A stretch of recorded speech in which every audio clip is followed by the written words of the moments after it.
தேவ வார்த்தை ஐக்கியத்திற்கு நான் உங்களை வரவேற்கிறேன். நான் ஜெரல் சாண்டியாகோ. வேதத்திலிருந்து உம்மாலே ஒரு சேனைக்குள் பாய்வேன் என்ற தலைப்பில் தியானிக்கப் போகிறோம். ஜெபிக்கலாம். பிதாவே, இயேசுவின் நாமத்தினால் வருகிறோம். தாப்பனே, நீர் பெரியவர், உன்னதர், சர்வ வல்லவர், எங்களை படைத்த தேவன், எங்களை உருவாக்கினவர், எங்களை தாங்குகிறவர், எங்களை ஆதரிக்கிறவர், எங்களை ஆசிர்வதிக்கிறவர், எங்களை குறித்து யோசிக்கிறவர், எங்களை விசாரிக்கிறவர். தாப்பனே, உமக்கு ஸ்தோத்திரம். தாப்பனே, உம்முடைய கிருபையால் வாழுகிறோம். உம்முடைய அன்பு எங்களை தாங்குகிறது. உம்முடைய தயவு எங்களை சூழ்ந்து கொண்டிருக்கிறது. தாப்பனே, உமக்கு நன்றி. பிதாவே, உம்முடைய பலத்தால் நாங்கள் முன்னேறுவோம். பிதாவே, உம்முடைய பலத்தால் நாங்கள் ஜெயிப்போம். பிதாவே, உம்முடைய பலத்தால் நாங்கள் வெற்றி பெறுவோம். வானத்தையும் பூமியும் படைத்த கர்த்தர் எங்களுக்கு ஒத்தாசை செய்கிறபடியால் ஸ்தோத்திரம். நேற்றும் இன்றும் என்றும் மாறாத தேவன், செங்கடலை பிரித்தவர், வானத்தை திறந்து மன்னாவை பொழிந்தவர், கற்பாறையை பிளந்து நீரை ஆறுகளாக வனாந்திரத்திலே ஓடச் செய்தவர். தாப்பனை, இன்றும் எங்களோடு கூட இருக்கிறீர். எங்கள் தேவைகளை சந்திக்கிறீர், எங்களை வழி நடத்துகிறீர். தாப்பனை, நீர் எங்களுடைய அரணும் கோட்டையுமாக இருந்து எங்களை பாதுகாக்க வேண்டுமா ஜெபிக்கிறேன். தாப்பனை, எங்களையும் எங்களுக்கு உண்டான யாவற்றையும் எங்கள் குடும்பத்தையும் நீர் பாதுகாக்க வேண்டுமா ஜெபிக்கிறேன். தாப்பனை, எங்களை போக்கிலும் வரத்திலும் பாதுகாக்க வேண்டுமா ஜெபிக்கிறேன். எல்லா தீமைக்கும் விலக்கி எங்கள் ஜீவனை பாதுகாக்க வேண்டுமா ஜெபிக்கிறேன். தாப்பனை, வாதை உன் கூடாரத்தை அணுகாது, பொல்லாப்பு நேரிடாது என்று சொன்னீரே. தாப்பனை, வான தூதர்கள் பாளையம் இறங்கி எங்களை தப்புவிப்பார்கள் என்று சொன்னீரே. பிதாவே, உம்முடைய வார்த்தையின்படியே ஒரு பரிபூர்ண பாதுகாப்பு எங்களுக்கு உண்டாகட்டும். தாப்பனை, நீங்கள் அப்படியே செய்கிறபடியால் ஸ்தோத்திரம். பிதாவே, உம்மை துதிக்கிறோம், உமக்கு நன்றி செலுத்துகிறோம். தாப்பனை, எங்களுக்கு விரோதமாக உருவாக்கப்படும் எல்லா ஆயுதங்களும் வாய்க்காமலே போகிறதற்காக ஸ்தோத்திரம். எல்லா தீமைக்கும் விலக்கி பாதுகாக்கிறபடியால் ஸ்தோத்திரம். பிதாவே, உம்மை துதிக்கிறோம், உமக்கு நன்றி செலுத்துகிறோம். இப்பொழுதும் தாப்பனை, நீர் எங்களோடு கூட பேச வேண்டுமா ஜெபிக்கிறோம். உம்முடைய விலையேறப்பெற்ற வார்த்தைகளை எங்களுக்கு போதிக்க வேண்டுமா ஜெபிக்கிறோம். தாப்பனை, உம்முடைய ஞானம், புத்தி, அறிவு, வெளிச்சத்தினால் எங்களை நிரப்ப வேண்டுமா ஜெபிக்கிறோம். பிதாவை, இந்த காலத்திற்கு எங்களுக்கு தேவையான சரியான வார்த்தைகளை கொடுக்க வேண்டுமா ஜெபிக்கிறோம். எங்கள் வாழ்க்கைக்கு தேவையான பதில்களை வெளிப்படுத்த வேண்டுமா ஜெபிக்கிறோம். பிதாவை, நீங்கள் அப்படியே செய்கிறபடியால் ஸ்தோத்திரம். தாப்பனே, நீர் உம்முடைய பலத்த கரத்தை நீட்டி மக்களை குணமாக்க வேண்டுமா ஜெபிக்கிறேன். அற்புதங்களையும் அடையாளங்களையும் இயேசுவின் நாமத்தினால் செய்ய வேண்டுமா ஜெபிக்கிறேன். தாப்பனே, உம்முடைய குணமாக்கும் அபிஷேகம் எல்லா நோய்கள், வலி, வேதனைகளை நீக்கட்டும். தாப்பனே, உம்முடைய அபிஷேகம் நுகங்களை முறிக்கட்டும், கட்டுகளை அவிழ்க்கட்டும், சுமைகளை நீக்கட்டும். தாப்பனே, மக்களுக்கு சமாதானத்தை கொடுக்க வேண்டுமா ஜெபிக்கிறேன். ஆறுதல் உண்டாகட்டும், மனதிலே பலன் உண்டாகட்டும், ஆவி, ஆத்மா, சரீரத்தில் பலன் உண்டாகட்டும். தாப்பனே, முன்னேறுவதற்கான பலன், மேற்கொள்வதற்கான பலன், ஜெயிப்பதற்கான பலன், செழிப்பதற்கான பலன் உண்டாகட்டும். ஹல்லேலூயா to Jesus. Hallelujah to Jesus. இயேசுவே, நீர் பெரியவர், உன்னதர், சர்வ வல்லவர். பிதாவே, எங்கள் ஜெபத்தை கேட்டு நீர் பதில் கொடுத்தபடியால் ஸ்தோத்திரம். பிதாவே, உம்மை துதிக்கிறோம், உமக்கு நன்றி செலுத்துகிறோம். இயேசுவின் நாமத்தினால் பிதாவே, ஆமென். ஹல்லேலூயா. ஹல்லேலூயா டு ஜீசஸ். நம்முடைய கர்த்தர் நல்லவர், நம்முடைய கர்த்தர் சர்வ வல்லவர், நம்முடைய கர்த்தர் நம்மோடு கூட இருக்கிறார். வாழ்க்கையை விசுவாசத்தினால் வாழணும். அப்படிப்பட்ட வாழ்க்கையில் தான் சமாதானமும் சந்தோஷமும் நிரம்பி இருக்கும், நம்பிக்கை நிறைந்திருக்கும். கவனிங்க, ஒரு நாளில் அடிக்கடி கர்த்தரை நோக்கி பார்த்து அவருக்கு நன்றி சொல்லுங்கள். அவர் செய்த நன்மைகளை நினச்சி பார்த்து நன்றி சொல்லுங்கள். ஒரு சின்ன காரியம், நீங்கள் கடந்து போகிற அந்த பாதையில் வீட்டில் இருக்கிறப்ப இருக்கலாம், வெளியில் போகிறப்ப இருக்கலாம், வேலையின் சமயத்தில் இருக்கலாம், பிள்ளைகள் காரியத்தில் இருக்கலாம், குடும்பத்தின் காரியத்தில் இருக்கலாம், பணத்தின் காரியத்தில் இருக்கலாம். கர்த்தர் செய்கிற ஒவ்வொரு சின்ன சின்ன காரியத்தை கூட அங்கீகரித்து அதுக்காக நன்றி சொல்லுங்கள். போக வேண்டிய காரியம் கர்த்தர் ஈஸியாக முடிச்சு கொடுக்குறாரு. போக வேண்டிய நேரத்தை, போக வேண்டிய இடத்துக்கு கரெக்டாக டயத்துக்கு போக உதவி பண்ணுறாரு. அங்கே பார்க்க வேண்டிய வேலையை நல்லா சீரும் சிறப்புமாக இலகுவாக கர்த்தர் முடிச்சு கொடுக்குறாரு அப்படின்னா அதை நினச்சி பார்க்கணும். கர்த்தாவே, உதவி பண்ணதுக்காய் ஸ்தோத்திரம். தாப்பனே, உங்களுடைய கிருபைக்காய் ஸ்தோத்திரம். நான் பார்த்த இந்த வேலையை நீங்கள் வாய்க்க செஞ்சதற்காக ஸ்தோத்திரம், ஆசீர்வதித்ததற்காக ஸ்தோத்திரம், வெற்றிகரமாக முடிச்சு கொடுத்ததுக்காக ஸ்தோத்திரம் அப்படின்னு நினச்சி பார்த்து கொஞ்சம் நன்றி சொல்லுங்கள். ரைட், எல்லாம் ஒரு நாள் நல்லா அமைஞ்சிருக்குது, நாள் பூரா கர்த்தர் கூட இருந்து வழி நடத்திருக்கிறாரு அப்படின்னா ராத்திரி தூங்க போகிறதுக்கு முன்னாடி கொஞ்சம் நேரம் உக்காந்து, கர்த்தாவே இன்றைக்கி நீங்கள் செஞ்ச உதவிக்கெல்லாம் ஸ்தோத்திரம், என்னை பாதுகாத்ததுக்காக ஸ்தோத்திரம், குடும்பத்தை பாதுகாத்ததுக்காக ஸ்தோத்திரம், பிள்ளைகளுக்கு நன்மை செஞ்சதுக்காக ஸ்தோத்திரம், என் மனைவிக்கு நல்ல நன்மைகள் செய்ததுக்காக ஸ்தோத்திரம், எனக்கு உதவி செஞ்சதுக்காக ஸ்தோத்திரம், வேலையில் உங்கள் ஆசீர்வாதமும் தயவும் இருந்ததுக்காக ஸ்தோத்திரம், ஊழியத்தில் அற்புதமாக கிரியை செஞ்சீங்க ஸ்தோத்திரம். இப்படி பல காரியங்களை நினச்சி பார்த்து கர்த்தருக்கு நன்றி சொல்லுங்கள். இந்த பழக்கத்தை ஒரு கல்டிவேட் பண்ணிங்கன்னா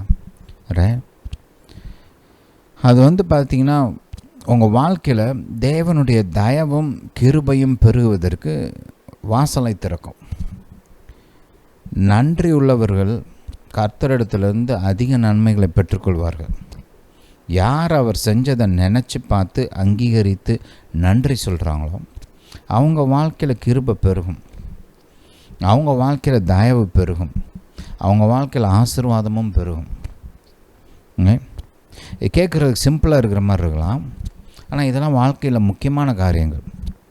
ரைட், அந்த நினைத்து பார்த்து நன்றி சொல்கிறது அது ரொம்ப முக்கியம். வேதம் போதிக்குது நமக்கு, உனக்கு ஐஸ்வர்யத்தை சம்பாதிக்க பலனை கொடுத்தவரை மறக்கக்கூடாது அப்படின்னு வேதம் நமக்கு போதிக்குது. கர்த்தர் தான் நமக்கு ஐஸ்வர்யத்தை சம்பாதிக்க பலனை கொடுக்குறார், கர்த்தர் தான் நமக்கு ஞானத்தை கொடுக்குறார், கர்த்தர் தான் சரீரத்தில் ஆரோக்கியத்தை கொடுக்குறார். சப்ளை கர்த்தர் இடத்துல தான் வருது, கர்த்தர் தான் சோர்ஸ். இதை எப்பொழுதுமே அங்கீகரித்து பழக வேண்டும். இப்படி கர்த்தரை அங்கீகரித்து நினைத்து பார்த்து நன்றி சொல்கிறவங்களுக்கு விசுவாசிப்பது சுலபமாக இருக்கும். நம்பிக்கை அவங்களுக்கு எப்போதுமே அதிகமாக இருக்கும். முகத்தில் ஒரு சிரிப்பு இருக்கும், இருதயத்தில் சந்தோஷமும் சமாதானமும் இருக்கும். புரியுதா? ஹல்லேலூயா, ஹல்லேலூயா டு ஜீசஸ். ப்ராக்டிஸ் பண்ணி பாருங்கள், மிகவும் பிரயோஜனமாக இருக்கும். சரி, வாசிப்போம். சங்கீதம் 18. சங்கீதம் 18. இப்போ நம்ம இந்த தியானிக்க போகிற பகுதியெல்லாம் தேவனை நம்பி வாழ்வது எப்படி, தேவனை நம்பி மேற்கொள்வது எப்படி, தேவனை நம்பி வெற்றி பெறுவது எப்படி, இப்படி தேவனை நம்பி பல காரியங்களை நம்ம எப்படி செய்கிறதுன்னு தான் தியானித்து கொண்டு வருகிறோம். இந்த நினைத்து பார்த்து அங்கீகரித்து நன்றி சொல்வது அது ரொம்ப உதவியாக இருக்கும். அது எதை வெளிப்படுத்துதுன்னா, நீங்கள் கர்த்தர் தான் எனக்கு ஆதாரம், கர்த்தர் தான் எனக்கு ஆதரவு, கர்த்தர் உதவியில் தான் நான் வாழ்கிறேன் அப்படின்றத அங்கீகரிக்கிறீங்க. நம்முடைய செயல்கள் பல காரியங்களை அறிவிக்கும். உதாரணத்துக்கு நம்ம கம்யூனியன் எடுக்கிறோம் இல்லையா, அது கர்த்தருடைய மரணத்தை நாம் அறிவிக்கிறோம் கம்யூனியன் எடுக்கும்போது. வேதம் நம்ம அப்படியே சொல்லுது. அந்த மாதிரி நீங்கள் இந்த கர்த்தரை நினச்சி பார்த்து நன்றி சொல்லி அவரை துதிக்கும்போது ஆட்டோமேட்டிக்காக நீங்கள் என்ன பண்ணுறீங்கன்னா, நான் கர்த்தரை சார்ந்து தான் இருக்கிறேன், எனக்கு உண்டாகிற இந்த நன்மையெல்லாம் கர்த்தர் தான் செய்கிறாரு அப்படின்னு நீங்கள் அறிவிச்சுக்கிட்டே இருக்கிறீங்க. அது படிப்படியாக அப்படியே அது உங்கள் வாழ்க்கை முறையாக மாறிடும். யோசிக்காமலே அது உங்களுடைய செயல்பாட்டு முறையாக மாறும். புரியுதா? ஆட்டோமேட்டிக்காக செய்வீங்க. அப்போ ஒரு பிரச்சனைன்னு வரும்போது கர்த்தரை நோக்கி பார்க்குறதுக்கு உங்களுக்கு மனசு வரும். ஆட்டோமேட்டிக்காக அங்கே மைண்டு போகும், வாய் திறக்கும், ஜபம் வரும், நம்பிக்கை உள்ள ஆல்ரெடி இருக்கும். ஏன்னா நீங்கள் அதை ப்ராக்டிஸ் பண்ணியிருக்கிறீங்க. இதெல்லாம் திறவுகோல். ஒரு நல்ல விசுவாசமுள்ள வாழ்க்கை வாழ்வதற்கு இதெல்லாம் சாவி. Right, keep points. Hallelujah, hallelujah to Jesus. சரி, வாசிப்போம்.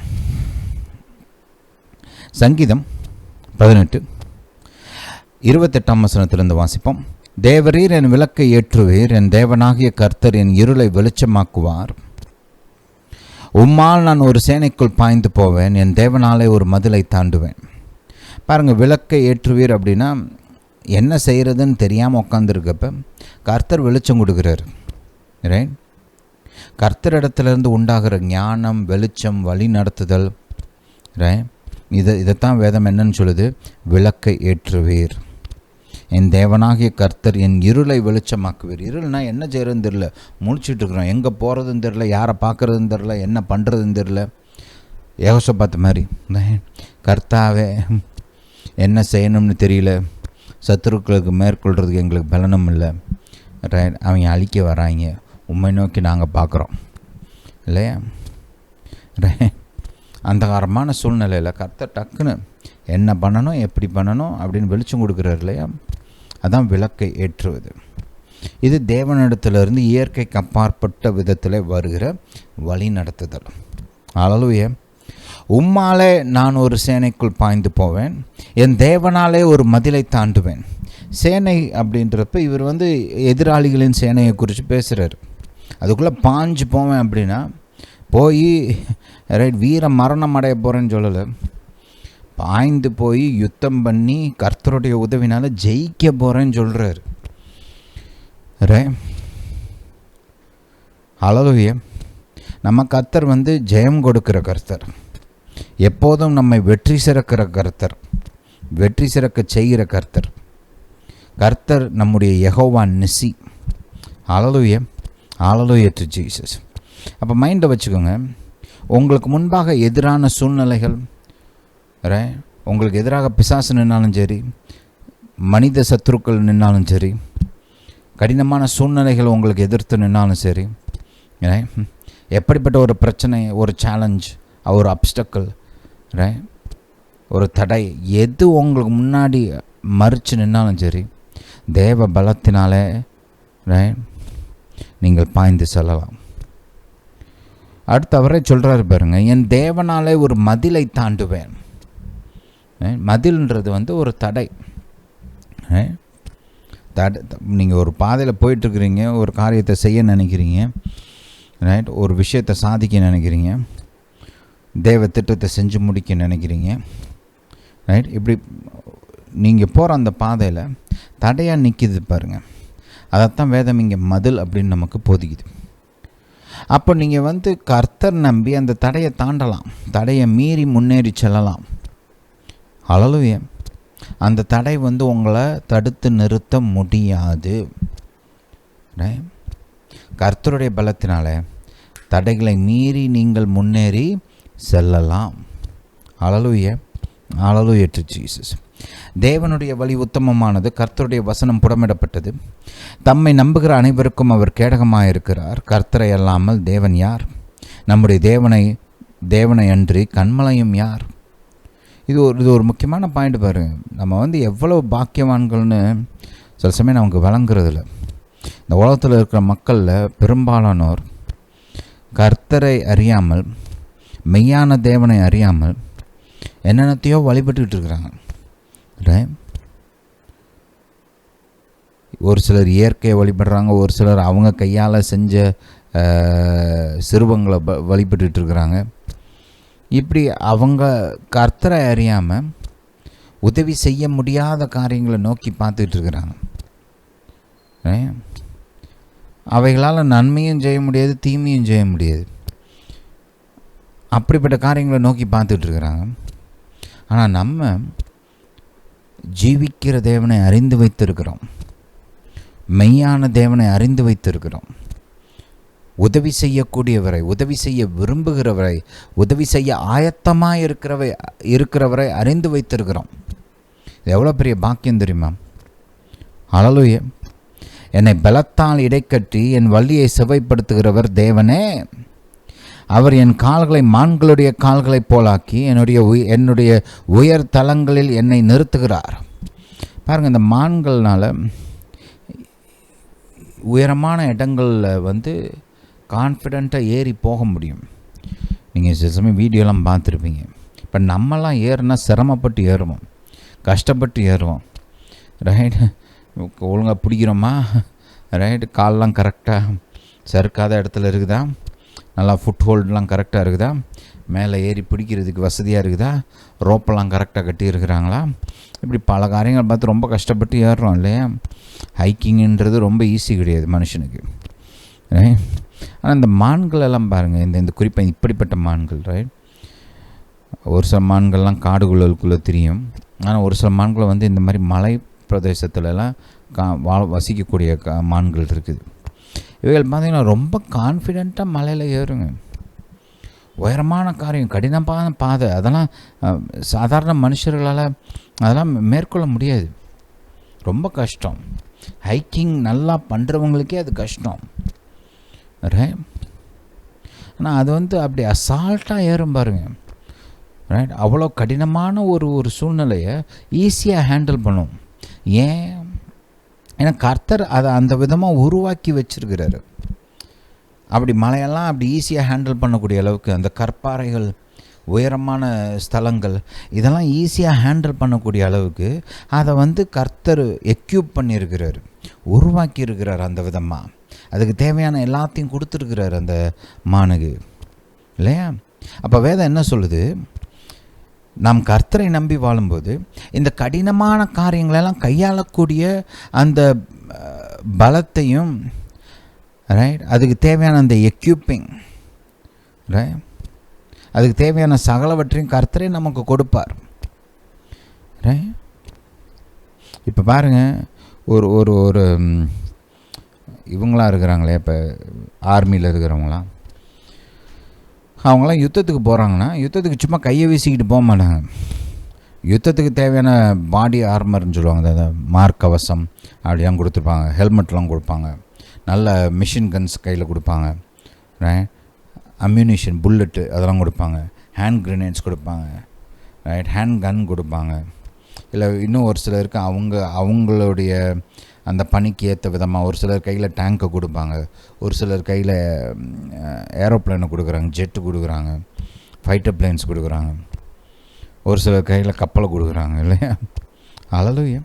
அவங்களுடைய பணிக்கு தேவையான விதமாக அதுக்கு தேவையான பொருட்கள்லாம் கொடுக்குறாங்க, அவங்கள எக்யூப் பண்ணுறாங்க, இல்லையா. அந்த விதமாக கர்த்தர் இப்படிப்பட்ட சூழ்நிலைகளை கையாளுவதற்கு நம்மளை எக்யூப் பண்ணுறாரு, தேவையான சகலவற்றையும் கொடுக்குறார், ஆயத்தம் பண்ணுகிறார், ட்ரெயின் பண்ணுறாரு, ரைட். அந்த பிரச்சனைகள் வரும்போது அந்த மான்கள் எப்படி அப்படி கான்ஃபிடெண்ட்டாக உயரமான இடங்களெல்லாம் ஏறி அப்படி போய் ஈஸியாக கையாளுதோ, அந்த விதமாக நாம் வந்து கடினமான சூழ்நிலைகளை, ரைட், கையாள, அந்த கடினமான சூழ்நிலைகளை மேற்கொள்ள, அந்த கடினமான சூழ்நிலையிலும் வெற்றி பெற கர்த்தர் நமக்கு உதவி செய்வார். ஹல்லேலூயா, ஹல்லேலூயா டு ஜீசஸ். வெண்கல வில்லும் என் புயங்களால் வளையும்படி என் கைகளை யுத்தத்திற்கு பழக்குவிக்கிறார். இந்த வெண்கல வில்லெல்லாம் வளைக்கிறது ஈஸி கிடையாது, ரொம்ப பலன் வேணும், புரியுதா. ஆனால் அதை வளைக்கக்கூடிய அளவுக்கு கர்த்தர் பலன் கொடுப்பாராம். லேசாக வளையாத காரியங்களை கூட வளைக்கிறதுக்கு கர்த்தர் பலன் கொடுப்பார். முடியாத காரியங்களையும் முடிக்க கர்த்தர் பலன் கொடுப்பார். உம்முடைய இரட்சிப்பின் கேடகத்தை எனக்கு தந்தீர், உம்முடைய வலதுகரம் என்னை தாங்குகிறது, உம்முடைய காருண்யம் என்னை பெரியவனாக்கும், என் கால்கள் வலுவாதபடிக்கு நான் நடக்கிற வழியை அகலமாக்கினீர். பாருங்கள், சில சமயம் இந்த கடினமான சூழ்நிலை கடந்து போகும்போது இங்கிலீஷில் சொல்லுவாங்க your walking in thin ice அப்படின்வாங்க. ஏன்னா நீ இருக்கிற சூழ்நிலை ரொம்ப மோசமான சூழ்நிலை, கடினமான சூழ்நிலை, ஒரு தவறான ஒரு ஸ்டெப் எடுத்து வச்சா, ரைட், கொஞ்சம் வெயிட்டை ஜாஸ்தி, ரைட், காலை அந்த ஸ்டெப் எடுத்து வைக்கும்போது கொஞ்சம் வெயிட் அதிகமாக போட்டுட்டான், ரைட், என்ன ஆகும்? அந்த ஐஸ் உடஞ்சி அப்படியே உள்ளுக்குள்ளே முங்கி போயிடும், ரைட், ஆபத்தை உண்டாக்கும், மரணத்தை கூட உண்டாக்கும். அது சில சமயம் இந்த வேலையின் காரியங்கள் யூஸ் பண்ணுவாங்க, வேலை போகிற சூழ்நிலை கூட உண்டாகும், இல்லை வேலையில் பெரிய பிரச்சனை, இல்லை தொழிலில் பெரிய பிரச்சனை, ரைட். அந்த மாதிரி ஒரு சூழ்நிலையில் ஒரு ஆள் இருக்கும்போது தான் என்ன சொல்லுவாங்க, your walking on thin ice அப்படின்வாங்க, ரைட். ஸ்டேபிளான இடத்துல இல்லை, ஈஸியாக கான்ஃபிடெண்ட்டாக நடக்கக்கூடிய ஒரு இடத்துல நீ இல்லை. பார்த்து பார்த்து கவனமாக அடி எடுத்து வைக்கணும், இல்லைன்னா ஆபத்து அப்படின்வாங்க. சில பேர் வந்து பார்த்திங்கன்னா இந்த ரோப்பில் நடப்பாங்க, பார்த்துருப்பீங்க இல்லையா? கயிறை கட்டி அப்படி பேலன்ஸ் பண்ணி நடப்பாங்க, பார்த்துருப்பீங்க. ரொம்ப கஷ்டம் அது. அங்கே வந்து நீங்கள் ரோட்டில் நடக்கிற மாதிரி அப்படி ஜாலியாக இந்த சைடு ஒரு ஸ்டெப்பு, அந்த சைடு ஒரு ஸ்டெப்பு, காலை இப்படி வைக்கிறது அப்படி வைக்கிறது அப்படிலாம் நடக்க முடியாது. இஷ்டத்துக்குலாம் நடக்க முடியாது. கவனமாக ஒவ்வொரு அடியும் கரெக்டாக வைக்கணும், பார்த்து பார்த்து வைக்கணும், யோசித்து வைக்கணும். ரொம்ப டிசிப்ளின்டாக இருக்கணும், இல்லைன்னா கீழே விழ வேண்டியதுதான். அப்போது இங்கே இதுக்கு என்ன அர்த்தம்? என் கால்கள் வலுவாதபடி நான் நடக்கிற வழியை அகலமாக்கினீர் அப்படின்னா, அந்த மாதிரி இத்தினோண்டு இடத்துல நடக்கிறது ரொம்ப கஷ்டம். எப்போ விழுவோம், எப்போ சறுக்குவோம் அப்படின்னு யோசிச்சுக்கிட்டே பயந்துக்கிட்டே நடக்கணும். ஆனால் பாதை அகலமாக இருக்கும்போது அப்படி ஹாயாக ரிலாக்ஸ்டாக பெருசாக ஒன்றும் கவலையெல்லாம் படாமல் ஜாலியாக நடக்கலாம். அதுதான் கர்த்தர் சொல்கிறாரு, உன் பாதையை நான் அகலமாக்குறேன். நீ பயந்து பயந்து வாழ வேண்டிய அவசியம் இல்லை. இப்படி கண்ணும் கருத்துமா இப்படி பார்த்து பார்த்து பார்த்து எங்கே எது வெடிக்க போகுது, எங்கே எது விழப்போகுது, எப்போ நம்ம கீழே விழ போகிறோம் அப்படிலாம் யோசிக்காமல் சமாதானத்தோட, தைரியத்தோட, நம்பிக்கையோடு வாழலாம். அல்லேலூயா. அதுதான் கர்த்தர் நமக்கு சொல்கிறார். இதெல்லாம் யாருக்கு கர்த்தர் செய்கிறா? நீங்கள் பார்த்துருப்பீங்க, ஒவ்வொரு ஸ்டேட்மெண்ட்டும் கர்த்தரை நம்பி கர்த்தரிடத்துலேருந்து கர்த்தர் கர்த்தர் கர்த்தர். இதெல்லாம் யாருக்கு கொடுக்கப்படுது? இப்படிப்பட்ட உதவி யாருக்கு உண்டாகும்? எல்லாருக்கும் உண்டாகுமா? எல்லாருக்கும் உண்டாகுமா? கொஞ்சம் யோசித்து பார்த்தா நம்மளுக்கே தெரியும், இது எல்லார வாழ்க்கையிலையும் நடக்கிற காரியங்கள் அல்ல. அப்போ யாருக்கு இது கொடுக்கப்படும்? கர்த்தரை நம்பி வாழுகிறவர்களுக்கு இது கொடுக்கப்படும். யாருனாலும் பெற்றுக்கொள்ளலாம். ஆனால் ஒரு கண்டிஷன், அவங்க கர்த்தரை நம்பி வாழணும். ப்ராக்டிக்கலாக லைஃப்பில் கர்த்தரை நம்பி வாழணும், அது முக்கியம். அப்படிப்பட்ட ஜனத்துக்கு தான் இந்த உதவிகள், இந்த இயற்கைக்கு அப்பாற்பட்ட ஸ்லாக்கியங்கள் இதெல்லாம் கொடுக்கப்படும். பாருங்கள், கிறிஸ்தவர்களுக்கே, எல்லா கிறிஸ்தவர்களுக்கும் இதெல்லாம் நடக்கிறது கிடையாது. எல்லா கிறிஸ்தவர்களுக்கும் இது ஆட்டோமேட்டிக்காக வர்றதில்லை. நான் ரட்சிக்கப்பட்டேன், நான் கிறிஸ்தவன் அப்படின்றதுனால இப்படிப்பட்ட உதவிகள், பாதுகாப்பு, இப்படிப்பட்ட வெற்றிகள், இப்படிப்பட்ட பலன் இதெல்லாம் ஆட்டோமேட்டிக்காக வர்றது கிடையாது. நீங்கள் ரட்சிக்கப்பட்டிருந்தாலும் சரி, பரிசுத்த ஆவியானவரால் நிரப்பப்பட்டிருந்தாலும் சரி, நீங்கள் வந்து ரெகுலராக சர்ச்சுக்கு போகிறவங்களாக இருந்தாலும் சரி, நீங்கள் வந்து வாழ்க்கையில் உங்களுடைய லைஃப்பில் கர்த்தரை நம்பி வாழ்ந்தீங்கன்னா உங்களுக்கு இந்த உதவி உண்டாகும். இல்லைன்னா உங்களுக்கு இதெல்லாம் நடக்காது. நிறைய பேர் பார்த்திங்கன்னா, நிறைய கிறிஸ்தவர்கள் எப்படி வாழ்கிறாங்கன்னா, ஒரு ரிலிஜியஸ் லைஃப் வாழ்கிறாங்க. நான் கிறிஸ்தவன், இயேசுவை விசுவாசிச்சிருக்கேன், ரட்சிக்கவும் பட்டுட்டேன், பரலோகத்துக்கு போகிறேன், வாரத்துக்கு ஒரு தடவை சபைக்கு போகிறேன். ஆனால் என்னுடைய வாழ்க்கையின் சூழ்நிலைகளில் நான் வந்து கர்த்தரை நோக்கி பார்க்குறதில்ல. நான் அதெல்லாம் நான் பார்த்துக்குவேன். ஏதாவது பிரச்சனைனா நான் பார்த்துக்குவேன். என் சாமர்த்தியம், என் பலன், என் அறிவு, எனக்கு இருக்கிற கனெக்ஷன்ஸ், எனக்கு இருக்கிற உறவுகள், இதை வச்சு நான் லைஃப்பை ஹேண்டில் பண்ணிக்குவேன். அவங்க வந்து கர்த்தரை தங்களுடைய வாழ்க்கைக்குள்ளே வரவேற்கிறது கிடையாது. அவரை வந்து ஒரு தனி பாக்ஸுக்குள்ளே வச்சுட்டாங்க. ஸ்பிரிச்சுவல் லைஃப் அப்படின்னு அவங்களாம் ஒன்று க்ரியேட் பண்ணி அதுக்குள்ளே கர்த்தர், அதுக்கு வெளியில் வந்து எல்லாத்தையும் நான் பார்த்துக்குவேன். அந்த மாதிரி போயிடுறாங்க. சண்டே மார்னிங் கர்த்தர், சபைக்கு போய் கர்த்தரை ஆராதித்து, கர்த்தரை தேடி, கர்த்தரை விசுவாசித்து, எல்லாரோடையும் சேர்ந்து பாட்டை பாடி ஒரு நல்ல மெசேஜை கேட்டுட்டு கர்த்தருக்கு ஸ்தோத்திரம், கொஞ்சம் காணிக்கையை போட்டு வீட்டுக்கு வந்துடுவோம்.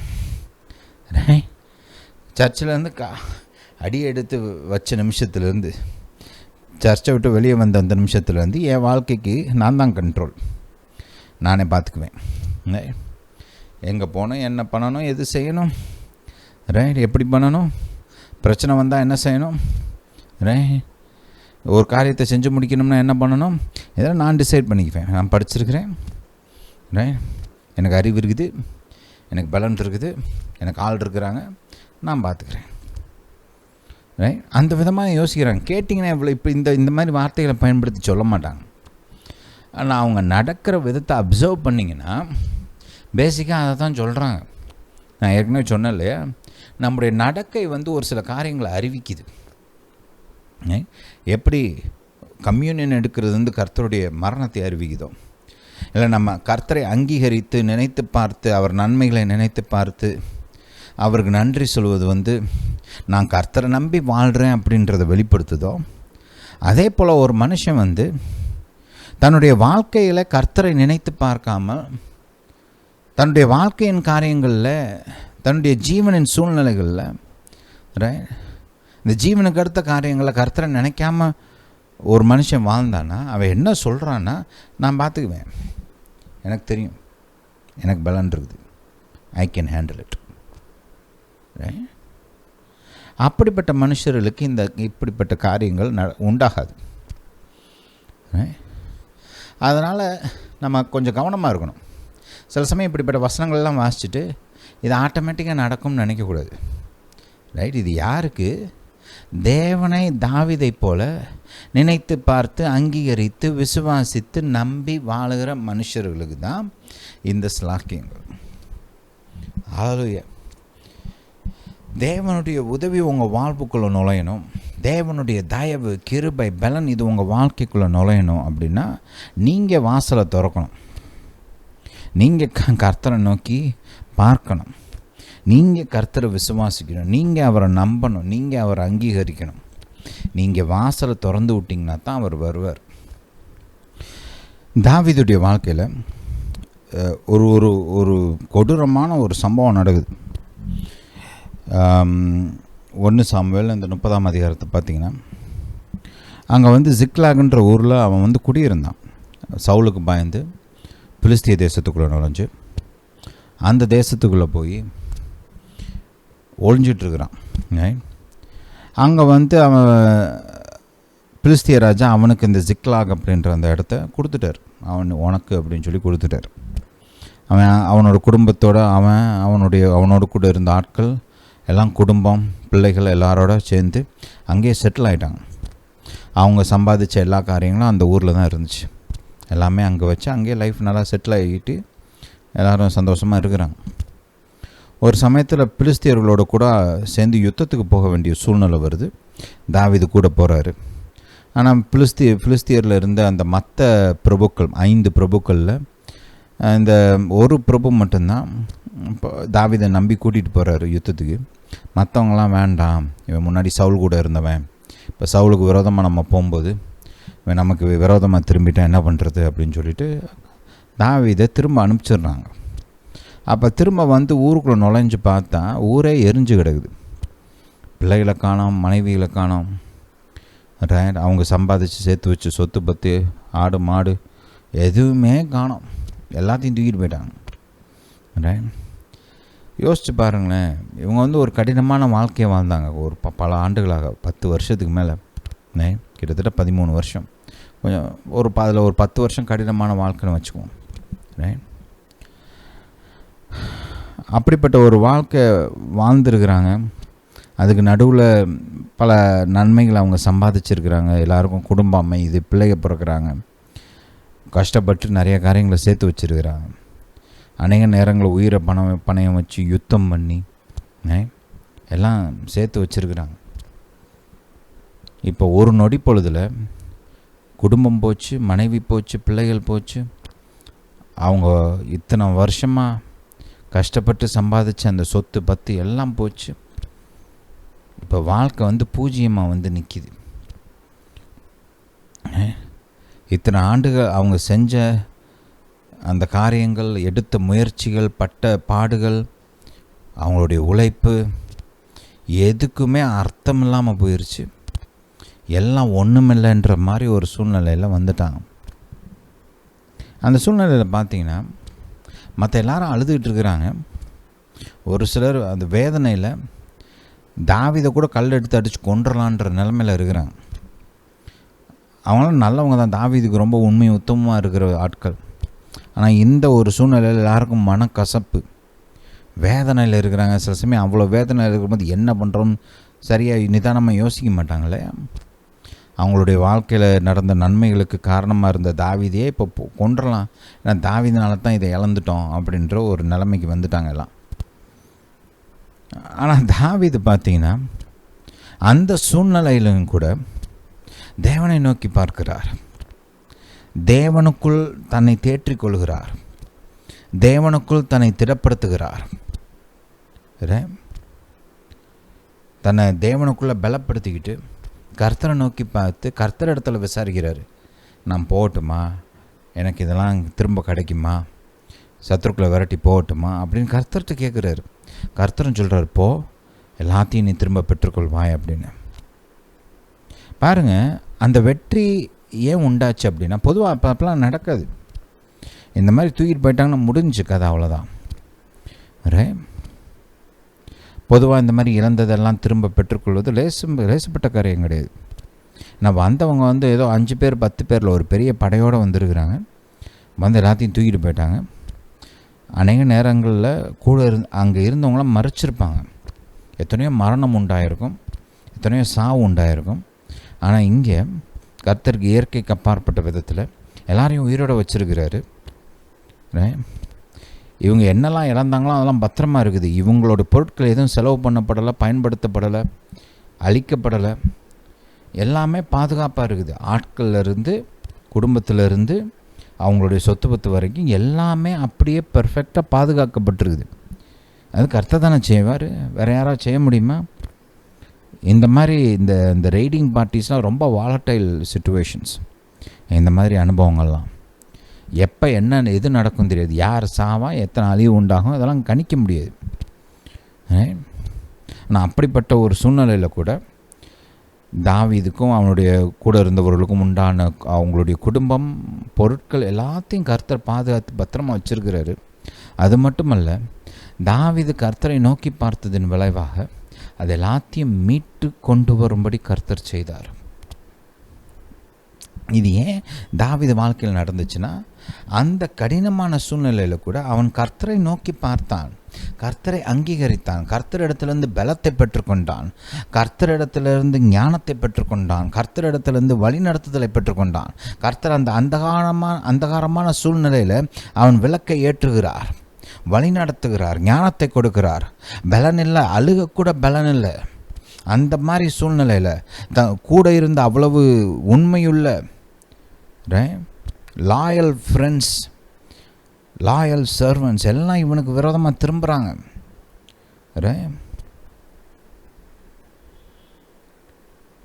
அப்படிப்பட்ட சூழ்நிலையிலும் கர்த்தர் பலப்படுத்துகிறாரு, கர்த்தர் மனோதைரியத்தை கொடுக்குறாரு, கர்த்தர் ஆறுதல் கொடுத்து, என்ன செய்யணும்னு சொல்லி கொடுத்து, வெற்றியை கொடுத்து, பொருட்களெல்லாம் மீட்டு கொடுத்து ஒரு மாபெரும் அற்புதத்தை செய்கிறார். இது ஏன் நடந்துச்சு? சும்மாவா? எல்லாருக்கும் ஆட்டோமேட்டிக்காக அது இப்படி நடக்குமா? இல்லை. கர்த்தரை நோக்கி பார்த்து தாவீது அவரை விசுவாசத்தினால் அது நடந்துச்சு. இப்படிப்பட்ட நன்மைகள்லாம் நம்புகிறவங்களுக்கு தான் கர்த்தர் கொடுப்பார். நம்ம இந்த காரியங்களுக்குள்ள நல்லா உள்ளே போகிறதுக்கு முன்னாடி இதை புரிஞ்சுக்கணும். ரைட்? உம்மாலே நான் சேனைக்குள் பாய்வேன். அவன் சொல்ல, நான் ஏன் பலத்தில் நான் போவேன், அவ்வளோ பெரிய சேனை, அமலேக்கியர் அவங்களாம் அப்படியே பெரிய ஒரு படம் வந்துருக்குது. அப்படிப்பட்ட சேனைக்குள்ள ஒரு 400 பேர் போகணும்னா 600 பேர் மொத்தம், இல்லை 200 பேர் பின்னாடி அவங்களால தொடர்ந்து பிரயாணம் பண்ண முடியாமல் அவங்களாம் அவங்களுடைய அந்த பொருட்களெல்லாம் பாதுகாக்கிற வேலையை பார்த்தாங்க. 400 பேர் மட்டும்தான் யுத்தத்துக்கு போகிறாங்க, ஒரு பெரும் படையை எதிர்த்து. என்ன தைரியத்தில் போனாங்க? கர்த்தர் கூட இருக்கிறாரு, கர்த்தர் சொல்லியிருக்கார் நான் ஒப்பு கொடுப்பேன் அப்படின்னு. அதனால் போகிறான். உம்மாலே ஒரு சேனைக்குள் பாய்வேன். பாருங்க, அவன் செஞ்ச அந்த சகலமும் கர்த்தரை நம்பி. மற்றவங்களாம் அதை செய்யலை. அதனால தான் உட்காந்து அழுதுகிட்டே இருக்கிறாங்க, யாரை கொல்லலான்னு பார்த்துட்ருக்குறாங்க. தாவீதை கொள்ளுவோன்னு அவங்க முடிவு எடுத்துகிட்ருக்காங்க. கர்த்தரை நோக்கி பார்த்துருந்தா அப்படி யோசனை வந்திருக்குமா அவங்களுக்குள்ள? அவங்களுக்கும் கர்த்தர் ஆறுதல் கொடுத்துருப்பார்ல. ஆனால் அங்கே இருந்த யாருக்கும் ஆட்டோமேட்டிக்காக ஆறுதல்லாம் வரல. எல்லாருமே தாவீதோட கூட இருந்தவங்க தான், யூதர்கள் தான், உடன்படிக்கை ஜனங்கள் தான். ஆனால் அவங்க யாருக்கும் ஆட்டோமேட்டிக்காக பலன் வரல, ஆறுதல் வரல, டைரக்ஷன் வரல. யாருக்கு வந்துச்சு? ஒரே ஒரு ஆளுக்கு. யாருக்கு? தாவீதுக்கு. ஏன்? அவர் கர்த்தரை நோக்கி பார்த்தார், கர்த்தரை நம்பினார், கர்த்தர் உதவி செய்தார். புரியுதா? இந்த நன்மைகள், இந்த இயற்கைக்கு அப்பாற்பட்ட உதவி, தயவு, கிருபை, இதெல்லாம் வாழ்க்கையில் ருசி பார்க்கணும்னா கர்த்தரை நம்ப வேண்டும், கர்த்தரை நோக்கி பார்க்க வேண்டும், கர்த்தரை அங்கீகரிக்க வேண்டும். கிறிஸ்டியன் லைஃப்பை ஏதோ ஒரு சடங்காச்சாரம் மாதிரி கடைப்பிடிக்கிறதோடு நிப்பாட்டிக்காமல் அதெல்லாம் தாண்டி கர்த்தரை வாழ்க்கைக்குள்ளே கூட்டிகிட்டு வரணும். வாழ்க்கையின் சூழ்நிலைகளில் கர்த்தரை பார்க்கணும், பிரச்சனைகளின் மத்தியில் கர்த்தரை பார்க்கணும். ஒரு காரியத்தை செஞ்சு முடிக்கணுமா, அந்த அதை குறித்து கர்த்தரை பார்க்கணும். அப்படி கர்த்தரை நோக்கி பார்த்து வாழ்கிற மனுஷனுக்கு கர்த்தர் மாபெரும் ஆசீர்வாதங்களை வைத்திருக்கிறார். இப்படிப்பட்ட ஒரு பழக்கத்தை வளர்த்துக்குங்க, கல்டிவேட் பண்ணுங்க. கர்த்தரை அங்கீகரிங்க, கர்த்தரை விசுவாசிங்க, கர்த்தர் உங்களுக்கு மகாபெரிய நன்மைகளை செய்வார். ஹல்லேலூயா, ஹல்லேலூயா டு ஜீசஸ். இந்த காரியங்களை குறித்து தொடர்ந்து அடுத்த வாரம் பார்ப்போம். இந்த போதனையை கேட்டபடியால் நன்றி. கர்த்தர் உங்களை ஆசீர்வதிப்பாராக. நம்முடைய இயேசு ராஜா சீக்கிரம் வருகிறார்.